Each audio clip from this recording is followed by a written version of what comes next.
أعزائي المشاهدين، أهلا بيكم معانا وحلقة جديدة من برنامج ساعة ل 45 دقيقة مع إنجي أحمد.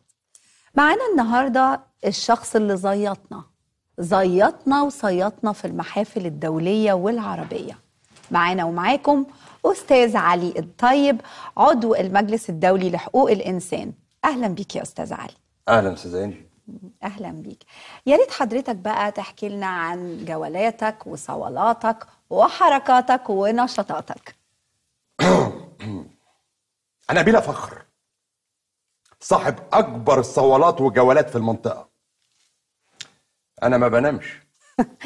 لا يا أستاذ علي، مش هنبدأ الحلقة كده أولها نخع. ما بتنامش إزاي؟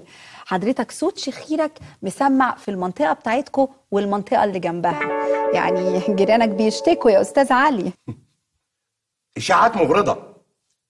هو في حد بيشخر وهو صاحي؟ أنا قلت لحضرتك ما بنامش.